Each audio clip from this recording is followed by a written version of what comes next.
আসসালামু আলাইকুম। হ্যালো দর্শক, আসলে আমার গাভীর কতটুকু দুধ হয় আমি সেটা আজ নিজে আপনাদেরকে দেখাবো। আর সকালে কতটুকু হয় সেটা আমি আপনাদেরকে আজকে দেখাবো। একটা গাভী, এই যে গাভীটা দুধ দহন করতেছে, আসলে মেন কথা কি জানেন? এই গাভীটা হিটে আসতেছে না, কিন্তু দুধ দিয়ে যাচ্ছে। 4 মাস বয়স হয়ে গেছে বাছুরির, কিন্তু এখনও হিটে আসতেছে না। তার ট্রিটমেন্ট চালানো হচ্ছে, দুধ কিন্তু সে দিয়ে যাচ্ছে। বাছুর 8টা বাছুর হয়েছে আমার খামারে, তাও এখনও সকাল বিকেল কমসে কম 13-12 এরকম দুধ দিয়ে যাচ্ছে। প্রত্যেক দিন আমার খামার থেকে এখন 60-65 কেজি দুধ পার ডে এই লোক নিয়ে যায়।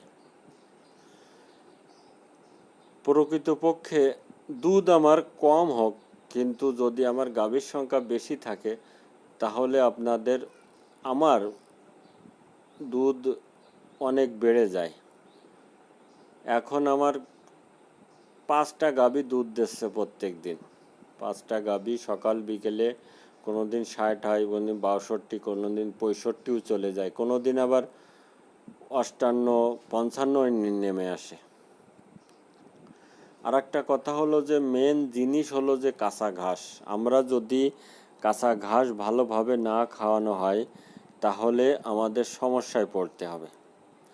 কেননা কাঁচা ঘাসে এমন একটা জিনিস আছে যেটা গাভী হিটে আনতে, কনসিভ করতে, তারপরে আপনার গাভীর বাছুরটা নর্মাল ডেলিভারি হয়। কেননা এই কাঁচা ঘাস হলো আঁশ জাতীয় খাবার, ডাইমেটার। আমরা বলো বেশি খড়ের পিছনে দৌড়ই, কিন্তু শুকনো খড় খাওয়ালে দেখবেন ডাক্তাররাও বলতেছে কোনো উপকারই নেই। যদি উপকার না থাকে তাহলে আমি এত বেশি শুকনো খড় খাওয়াবো কেন? পার ডে নয় 3 কেজি বা 4 কেজি আমি শুকনো খড় খাওয়াবো, সেটাই এনাফ।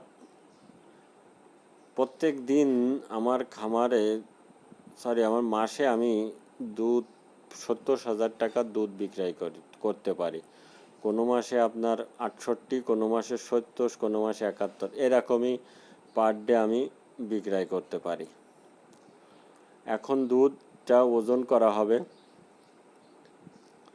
আসলে এই যে দুধ বিক্রয় করে বলে আমার সংসার চলতেছে, সঠিক যে কথাটা আমি বলতেছি, আসলে সঠিক কথা আমি তুলে ধরতেছি আপনাদের সামনে, কারণ এই দুধ বিক্রয় করে আমার সংসার চালানো লাগতেছে। সম্পূর্ণ আমার সংসারটা চলে এই দুধের উপরে। মানে সাংসারিক যত কাজ, ছেলে মেয়ের লেখাপড়া, তারপরে আমার সংসারে যেসব খরচ, গাভীদের খাবার, সব কিছু এই দুধের টাকায় আমার চলে। আমি অন্য কাজেও ব্যবহার করি এই দুধের টাকার, যে দুধ বিক্রয় করে যে টাকা হয় সেটা অন্য খাতেও আমি খাটাতে পারি। কিন্তু আরেকটা কথা হলো যে এতে পরিশ্রম অনেক ভাই। আমি একা পরিশ্রম করি, সেজন্য আমার অনেক পরিশ্রম। এই গাভীর সেক্টরে পরিশ্রম অনেক। তারপরেও যদি আপনি জেনে শুনে বুঝে করতে পারেন, ইনশাল্লাহ ডেয়ারি খামারে কোনোদিন কেউ লস করবে না আমি মনে করি। যদি আপনি কিছু অভিজ্ঞতা আপনার থাকে তাহলে ইনশাল্লাহ আপনি ডেয়ারি খামারে কোনোদিন লস করবেন না, আপনি লাভবানই হবেন। এবং যে বাছুরটা থাকে, দেখেন এইবার বললো আমার 6টা বাছুর হয়েছে, একটা আমি বিক্রয় করে দিয়েছি 60,000 টাকা, 5টা আমার খামারে রয়েছে। একটা বকনা বাছুর আমি এখন বিক্রয় করব, খুব ভালো মানের বকনা বাছুর। আমার টাকার জন্য আমি বিক্রয় করতেছি, সঠিক কথা আমি বলতেছি আপনাদের সামনে। টাকার প্রয়োজন বলে আমি বকনা বাছুরটা বিক্রয় করে দিচ্ছি, নাইতে আমি ওই বকনা বাছুর আমি কোনোদিনই বিক্রয় করতাম না। খুব ভালো মানের বকনা। ইনশাল্লাহ আমি মনে করতেছি যে ওর প্রথম বিয়নে আমি 15 লিটার দুধ পেতাম যদি আমার খামারে থাকতো। এরকমভাবে এইরকম বকনা বাছুর কুড়াই করে লালন পালন করতে। ওই দেখেন ওই ওই ওই ওই যে মাঝখানে যে বকনা বাছুরটা মুখ নিচে করে খাচ্ছে, ওইটা যে আমার বকনা বাছুর বলে আমি বলতেছি না, কেননা কিছু কিছু গরু, যেসব গরু দুধ দেয় সেসব গরুর কোয়ালিটি বা বাছুর দেখলে বোঝা যায়। যারা লালন পালন করে ইনশাল্লাহ তারাই বুঝতে পারে কীরকম এই বকনা বাছুরগুলো দেখলে কীরকম দুধ হবে। কিন্তু দুঃখের বিষয়, টাকার প্রয়োজন বলে আমি বিক্রয় করে দিচ্ছি।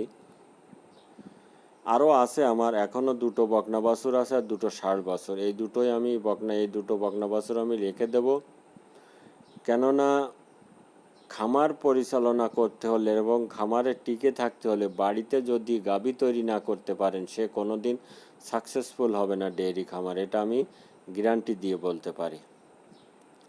আমার এই ভিডিও যদি আপনাদের ভালো লাগে অবশ্যই সাবস্ক্রাইব করে আমার পাশে থাকবেন, লাইক ও শেয়ার করবেন, কমেন্ট করে জানাবেন। আসলে অনেকেই ভিডিও দেখেন কিন্তু সাবস্ক্রাইব করেন না, লাইক করেন না। অবশ্যই লাইক করে সাবস্ক্রাইব করে আমার পাশে থাকবেন। খুদা হাফেজ।